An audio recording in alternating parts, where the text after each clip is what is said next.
സ്നേഹം നിറഞ്ഞ ജനാധിപത്യ മതേതര വിശ്വാസികളെ, ഞാൻ ഖാലിദ് മഞ്ചേരി. നമ്മൾ കുറച്ച് ദിവസമായിട്ട് ആലോചിച്ചൊക്കെ ഒരു 5-6 മാസം ഇങ്ങോട്ട് എടുത്തു നോക്കാം. പഞ്ചായത്ത് മുനിസിപ്പൽ തെരഞ്ഞെടുപ്പുകൾ വരാൻ പോവാണ്. 5-6 മാസം കൂടി കഴിഞ്ഞാൽ നിയമസഭാ തെരഞ്ഞെടുപ്പും വരാൻ പോവാണ്.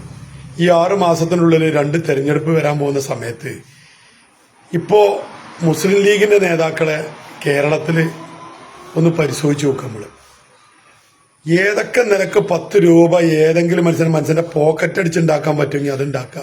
വിശ്വാസവഞ്ചന ചെയ്തും ചതിച്ചും അധികാരങ്ങൾ ഉപയോഗിച്ച് ചാമ്പൽ കൊള്ളക്കാരെ പോലെ കൊള്ളയടിക്കുന്ന ജില്ലാ പഞ്ചായത്ത് മെമ്പർമാരും വൈസ് പ്രസിഡന്റുമാരും പഞ്ചായത്ത് മുനിസിപ്പാലിറ്റി UDF ഭരിക്കുന്ന എല്ലാ പഞ്ചായത്തുകളും സഹകരണ ബാങ്ക് കൊള്ളയടിച്ചുകൊണ്ട് പോണ ഒരു അവസ്ഥയാണ് ഇപ്പൊ കണ്ടുകൊടുക്കുന്നത്.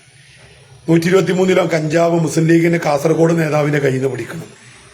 യൂത്ത് ലീഗിന്റെ സംസ്ഥാന പ്രസിഡന്റ് 4-ാമത്തെ തട്ടും 5-ാം തട്ടൊക്കെ നിന്ന് 46 വയസ്സായിട്ട് നിൽക്കുന്നു. അയാളെ 5 കുടിക്കണം. ഇതൊക്കെ നമ്മൾ കണ്ടെത്തുക. ഇതൊക്കെ സമൂഹത്തിൽ ഒരു രാഷ്ട്രീയ പാർട്ടിയുടെ പ്രവർത്തകരുടെ ഇടയിൽ സാദൃശികമായിട്ട് വരുന്നതാണ്. വന്നൂന്ന് കൂട്ടുക. പക്ഷെ രാഷ്ട്രീയ പാർട്ടി മാത്രമല്ല മുസ്ലിം ലീഗ് എന്നുള്ളത് മുസ്ലിങ്ങളായ മനുഷ്യരെല്ലാവരും ഓർക്കണം നല്ലതാണ്. വെറും രാഷ്ട്രീയ പാർട്ടി മാത്രമാണ് മുസ്ലിം ലീഗ് എന്നുണ്ടെങ്കിൽ മതസംഘടനയുടെ പ്രസിഡന്റും മതസംഘടന വൈസ് പ്രസിഡന്റും മുസ്ലിം ലീഗിന്റെ സംസ്ഥാന പ്രസിഡന്റും ഒരാളാണ്. അവസാനം എത്തിപ്പെടുമ്പോഴൊക്കെയാണ് ഏതെങ്കിലും ഒരു ഏരിയ സെക്രട്ടറിന്റെ അല്ലെങ്കിൽ ഏതെങ്കിലും ഒരു ചോട്ടാ നേതാവിനെ പിടിച്ചു കഴിഞ്ഞാൽ പിണറായി വിജയന്റെ നെഞ്ഞത്തേക്ക് പാഞ്ഞു കയറാം, അല്ലെങ്കിൽ കമ്മ്യൂണിസ്റ്റ് പാർട്ടിന്റെ എതുക്ക് കയറാം. നിങ്ങളെ പിടിക്കുമ്പോൾ അത് വേറെ വ്യക്തി, ഇത് വേറെ വ്യക്തി. ഇത് ഒരു 2 ഇരട്ടത്താപ്പ് നയാണെന്നുള്ള നമുക്കൊക്കെ അറിയാം. അപ്പൊ ഞാൻ പറഞ്ഞുകൊണ്ട് വരുന്നത്, ഇവരൊക്കെ ന്യായീകരിക്കാൻ വേണ്ടി EK സമസ്തന്റെ കുറെ പണ്ഡിതന്മാർ ഇറങ്ങിയിട്ടുണ്ട്, മുജാഹിദിന്റെയും മറ്റൊക്കെ. ഞങ്ങൾ ഈ മതം പണ്ഡിതന്മാരോടൊക്കെ പറഞ്ഞത്, നിങ്ങളിരിക്കുന്ന പദവിക്ക് യോജിച്ചതാണോ നിങ്ങൾ പ്രവർത്തിക്കുന്നത് എന്ന് നിങ്ങൾ ചിന്തിക്കുന്നത് നല്ലതാണ്. ഈ മുസ്ലിം ലീഗിന്റെ നേതാക്കൾ നിങ്ങൾ ന്യായീകരിച്ച് പഞ്ചായത്ത് മുനിസിപ്പാലിറ്റി തെരഞ്ഞെടുപ്പുകളിൽ നിങ്ങൾ കയറ്റിക്കൊണ്ടുവരാൻ വേണ്ടി ശ്രമിക്കുമ്പോൾ അടിയിൽ പോകുന്ന പഞ്ചായത്തിനെ ഉയർത്തിക്കൊണ്ടുവന്ന ഈ വർഗീയ ഫാസിസ്റ്റുകളെ ഉയർത്തിക്കൊണ്ടുവരാൻ ശ്രമിക്കുന്ന UDFന്റെ വൃത്തികെട്ട നേതാക്കളെ സപ്പോർട്ട് ചെയ്യുന്ന ഈ സമസ്തന്റെ നേതാക്കന്മാരും മതപണ്ഡിതന്മാരും ഒന്ന് ചിന്തിക്കാം. നിങ്ങൾ അനുകൂലിച്ച് പറയാൻ യോഗ്യത അനുകൂലിക്കുന്നവർക്കുണ്ടോ എന്നുള്ളത് നിങ്ങളൊന്ന് ചിന്തിക്കണമെന്നല്ല. നിങ്ങൾ ആരും ഉപകരണമല്ല, നിങ്ങളൊരു സമുദായത്തിന്റെ വക്താക്കളാണ്. നിങ്ങൾ പറയുന്ന ഓരോ വാക്കിനും സമൂഹം ഒരു വില കാണും. അല്ലെങ്കിൽ നിങ്ങൾക്ക് എന്താ അറിയോ, സർക്കസിലെ കോമാളിന്റെ വില കേരളത്തിൽ ഉണ്ടാവുള്ളൂ. അതിപ്പോ സംഭവിച്ചുകൊണ്ടിരിക്കുകയാണ്.